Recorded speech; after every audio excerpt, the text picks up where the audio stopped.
In case you're wondering why I don't have the trademark jacket on, it's like a sauna in here. So please, don't complain. It'll be back on in the video that I'm taking a break from doing, because it's a slog to get through, and I was getting really hot and it was getting really late, which is ironic because now I'm doing a video at 10:15 PM. So this video is going to be about why in the questions and answers stream that I did, people asked me about the EU, why I'm abstaining, and well, I was just on Facebook, and Chaz Almighty, a great YouTuber, I will probably link him in the description down below because he needs more fans, and he is also abstaining, I think, from what I could gather, and he basically listed a whole big bunch of reasons as to why he's not voting. Basically, it boiled down to the arguing points of what the two sides were saying, and I'm just like, damn, why didn't I think of those things? I've seen those things. So this will be basically probably the same, because I agree with everything, and there's some things that I missed, so let's discuss that. So the first thing, we're going to go with the anti-side, like his post did, because it's easy, and yeah, I'm ripping you off, Chaz Wald, I'm doing a Jacqueline Glenn, but hey, you know. So the first thing is, they claim, and it is true, that we are basically being represented by a group of people who are voted by the MEPs, who are elected by us ourselves, and they're making all these laws, and they're circumventing our sovereignty. And that is true, but although they're making laws for us that we didn't ask them to, we also have an unelected body. In fact, we have two unelected bodies currently making laws, or at least passing laws in our country right now. Those happen to be the House of Lords and the Queen, or the monarchy in general. But it's the Queen who has all the, power. Basically, the House of Lords is like, is it the House of Representatives in America, where you have the Senate, and then the president proposes a law, and then they vote on it, then it goes to the other thing, and then they decide if it's constitutional, and then I think it goes to the Supreme Court too? I don't know. I forgot. But it's like that. And these people are unelected. These people tend to be lords and ladies, duchesses, dukes. I don't know if they still have bishops now, but there used to be bishops in the House of Lords. And there might still be. These people are unelected, they have it for life, and I, for one, cannot believe that the Tory members of the Out campaign can sit there and say, oh, we can't stand for this unelected body that's making rules for us, and not notice that we also have two bodies of our own doing the same thing. Now, I would expect the more left-wing people who want to go out to say that, but they've not been saying things either. Another thing is that they like to fearmonger about the immigration thing. Mass immigration is not good for the welfare state, it's not good for these things. We know this because it will create too many numbers for it to handle, and it will probably collapse under the weight.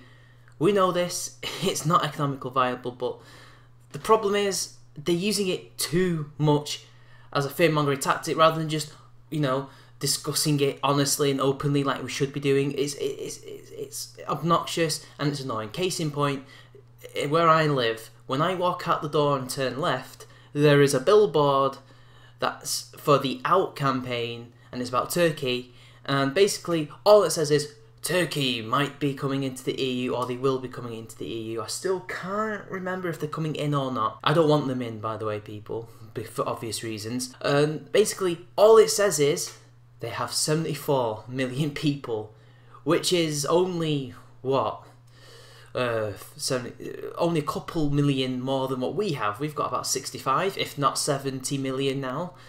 But that's not my issue. The issue is they're just using the immigration thing, the numbers of the people.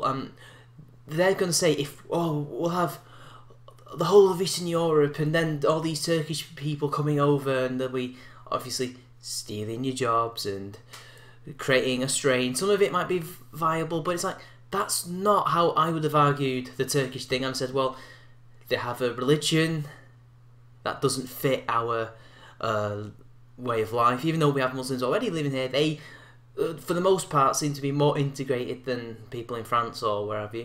And it's like, You could argue that stuff, the ideological reasons and all those things, but no, it's just a number of people. Immigration, it's bad, when it's not necessarily a bad thing. And then there's another thing about, you know, the how they make their own laws for us, and to be honest, I see that, but then they've made some good things, like the European Court of Human Rights and the human rights treaties are pretty good, and I can see why the Tories don't want it, at least those ones, like Michael Gove, because they want to make rules that will circumvent that and actually be a bit more authoritarian.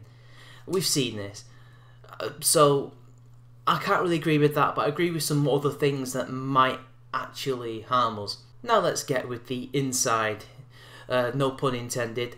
These people are also fear-mongering, and it's really tiring, and they're all as bad as each other, and I'm sick of having to hear from both sides. So let's get stuck into it. One of the things is they like to spread ad homs about the whole sides leaders, and they've both been doing it to an extent, but these particular people have been doing it. So if you're part of the Out campaign, you are automatically labelled a racist, and everything you have to say is invalid, which of course is ludicrous, because even if you are racist, you can still say something that is either right or partially right. It's ridiculous. And they use it as a weapon. It's like how the SJWs would call you a misogynist or something, just to stop you from saying something, or just to basically say you're wrong because you're this, even though they have no evidence to suggest you are that. And they use this mainly to Farage. I like to call him Farage, not Farage. And you know, whether or not he is or isn't the point, because he has had some valid things about it, even though most of what he says is absolute piffle. Stop the ad homs and let's just talk about this. Another thing is, like, if we leave, and this is what Chaz said, if we leave, nobody will want to trade with us. Nobody will want to talk to us because we're basically making ourselves a pariah. I think that's kind of nonsensical, because people traded with Norway and they left 20 years ago. I mean, the only problem will be the tariffs. It'll be more expensive to trade, as far as I'm aware. But stop saying that they're not going to trade with us. They are going to trade with us. We just lose the get out of jail free cards they have when it comes to trade in the EU. Another thing is, and a lot of the more foreign people who have been saying this, mainly political leaders, like Obama said it, they say if you leave, you will lose your great political standing that you have had since you joined the EU. You will lose your world power status. You will not be seen as more important. It's like, although we had the remnants of an empire in the 60s and in the 70s before we joined, we, even after that, and without much of the EU's help, because the EU was just a trading bloc in those days, still had a pretty big say in world affairs. I'm just saying, and I don't think people are going to just assume, oh, it's just a small island, they have nothing to say. That's ludicrous as well. We're not going to lose power or status. Maybe, who knows, maybe we will, I don't know. But I think most likely things will plod along and nobody will think any less or higher of us as a result. So yeah, that's why me and Chaz are basically abstaining. I just think there's a choice, as I said, between being fucked by one person and fucked with another, and I just think none of them, thank you very much. I mean, there's not much I can do with people over there that I can't sack, but equally I can't sack the Prime Minister either, because I noticed what Michael Gove said in one of his things, like, oh, you can't sack these people, I can't sack you either. The only chance you have of getting sacked is the Prime Minister sacks you, or you lot vote a vote of no confidence for David Cameron. I can't do that. In a true democracy, I could, but we don't live in Athens. We live in 2016 in representative democracy, not true democracy, because the only way you get a true democracy if everyone has like a ballot, or at least a name, and you put it in the pot and it's randomly selected. That's what they used to do. So anyway, bit rambly, but that's my reasons for abstaining, people. It's just a load of bollocks, and it doesn't matter if we go in or out, we're going to get fucked.